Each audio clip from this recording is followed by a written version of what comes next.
Assalomu alaykum hurmatli vatandoshlar. Men Kasbi tumanidagi 10-umumiy o'rta ta'lim maktabining ona tili va adabiyot o'qituvchisi Siddiqov Safaraliman. Ona tiliga muhabbat yuksak ma'naviyat belgisidir. Shu sababli men mana shu oyda ijod qilgan edim. U yangi yozgan she'rimni o'qib bermoqchiman. Qadim Turonimdir buyuk sajdagoh. Bu ko'hna olamning tengsiz gavhari, tegiramga havasla qadayman nigoh, yashnaydi ko'nglimning ochiq daftari.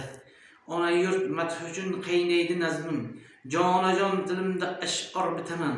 Har kuni har damda yashnaydi basmim, har lahza onimdan shodlik kutaman. Vatanim jamoling tillarda doston, koshg'ari navoiy bo'ldik so'zi bu. Tog'laring bog'lardan dillarim maston, jannati diyorning oylik yuzi bu. G'ururi tog'monan bo'lgan o'zbekmiz, bayrog'ing hilpirar ona zaminda. Chin yomg'ir o'g'lonlar aytgan so'zlikmiz, o'zbekning o'z o'rni borligi chinda. O'tmish va bugunning havasga arzir, mardtandi insonlar mamlakat ko'rki.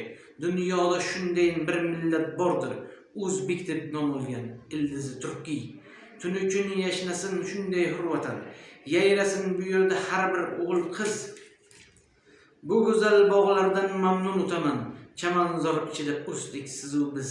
1000 yillar, 100 yillar o'tsa oradan, o'zbekning o'z sozi jaranglab tursin. Nomlari beminnat shunday hurvatan, hamisha farzandlari kamolini ko'rsin. Hurmatli vatandoshlar, tilimiz haqida, millatimiz haqida har qancha kuylasak, she'r yozsak oz. Shuning uchun buni orqasidan men yangi yozgan she'rimni yana davom ettirmoqchiman. Qoni turk shonidan titragan moziy, o'zbekning o'z tili ona tilimdir. Bu Mahmud Qoshg'ariy, Bobur Navoiy, qalblarning chirog'i, toza gulimdir.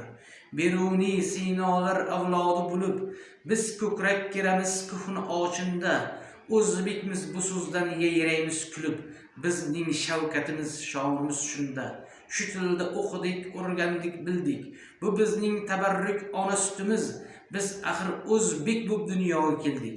Porlaydi qalblarda otash so'zimiz. Toling hur bo'lsin, yo'llaring oydin. 1000 yildan keyin ham o'zbek bo'lib qol. O'zbek ekanidan g'ururga boydin.